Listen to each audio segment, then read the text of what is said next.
Okay, so we're going to do a part two of When the Tables Turn.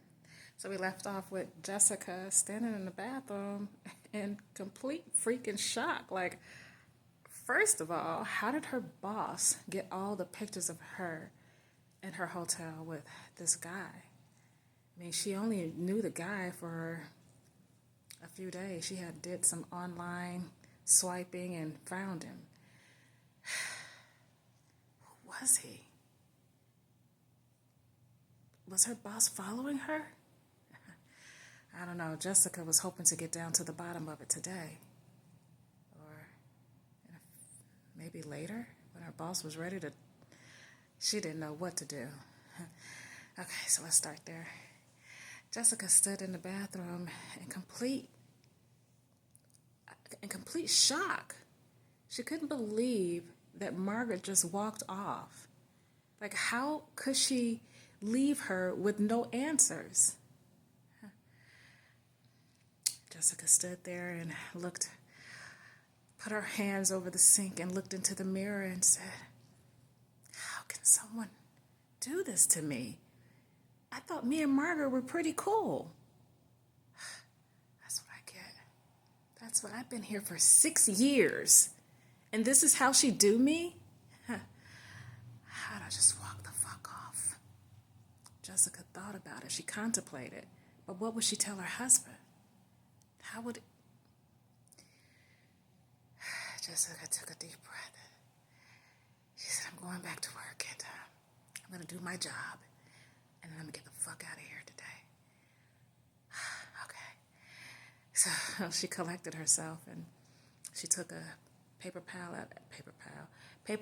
out of the dispenser and wet it and dabbed her face. And she decided to go back into the office, but before she got there, she stopped into the cafeteria and grabbed her a bottle of water out the refrigerator. Jessica walked back towards her desk, and her laptop was wide open. The email was opened with her and the 4 people.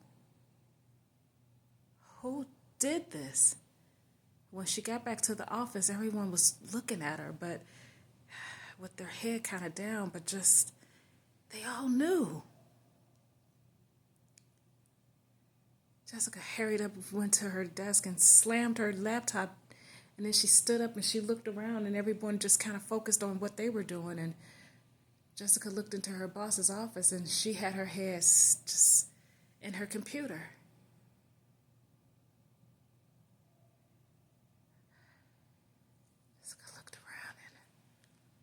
No one was looking at her. But she knew deep down inside everyone knew. So Jessica slowly sat in her seat as she watched everybody. And she sat down and she texted her husband and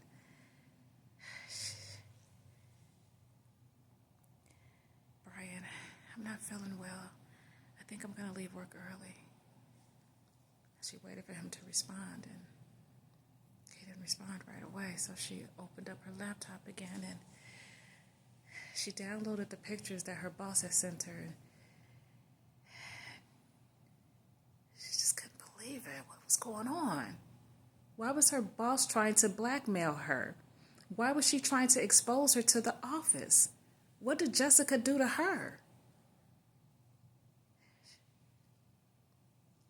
Jessica looked around and looked at her boss, but this time when she looked into her office, her boss was staring right at her. And Jessica diverted her eyes because of the intensity in her eyes. It was like laser beams. Jessica put her head down and then looked back up, and her boss this time was looking into her computer, and by this time, Brian had responded, and he said, babe, we got to pay the mortgage at the end of the week. And he said, it's going to make a difference in your check if you leave early. He said, do you think you can hang in there?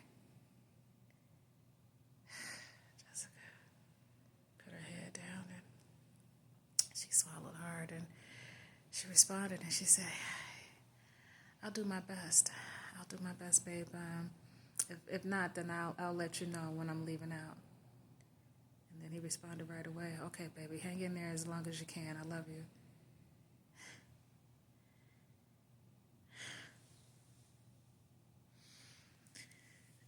Jessica felt so embarrassed. It's like, how could her boss all of a sudden become her enemy in a 24-hour period? She looked around and she opened up her laptop. She decided to go to some of her work emails, and she just started deciding to make herself busy to get her mind off of the, now what you would call the office drama.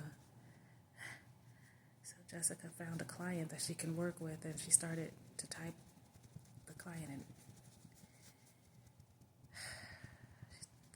She typed him an email, and then her phone rang at her desk, and she picks it up. Hi, this is Jessica. How can I help you? She looked up at her boss, and it's her boss on the phone.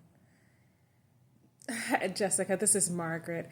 I need you to do me a favor. Okay, sure, Margaret. What's going on? I know this is not part of your job description, but I just was wondering if you can. I know I feel awfully terrible asking you to do this for me, but I need some tampons. I know. This is kind of embarrassing. I think I have a little accident. And do you mind running to Walgreens and just grabbing me some? I feel so uncomfortable asking you of this of you, but Jessica stopped her right in the middle of her conversation. Margaret, I apologize, but I'm really not doing so well. I'm still trying to figure out what's going on with the emails, and how did my laptop get open when I came to the desk with the email wide open as for everyone to see in the office. I'm really unsure what you're up to, but I would really like an explanation. Margaret was like, I'm sorry, what are you even talking about, Jessica? I looked at my laptop and I didn't send you any emails. What? I didn't send you any emails, Jessica, so I'm really unsure what emails you're even talking about. And what do you mean your laptop was open? Well, when I came back from the bathroom, my laptop was open, but I know I closed it before I left. Well, Jessica, I don't know how to explain it for you, and I definitely didn't send you any emails. I mean, well, it says it's from you. Jessica, I leave my computer here every night, and anyone could have gotten into it because I don't have a password. I am the only laptop in the office that does not have a password. So anyone can use my laptop, as you already know this. Jessica. Okay. Well, what did the email contain, Jessica? Would you like for me to start an investigation? I mean, what was it? I'd much rather not. Jessica, would you come into the office and maybe we can bring your laptop? Margaret, I'll just go to the store for you, no problem. I'll be there just to. When I drop off your tampons, what size did you need? Jessica, are you sure you don't want me to look into it for you? Because we can get it resolved. I mean, I would love to help you through this or whatever it is. We don't need any office drama or shenanigans. I mean, what you know what? Maybe I made a mistake. I'm so sorry. She said, I'm just going to go to the store, and I'm going to go to the store. I'll just change my password and this time so no one can get into my email. And okay, Jessica, calm down. It's okay. Whatever it is, if you change your mind, you can always come and let me know, and then we can move from there, okay? Oh, okay.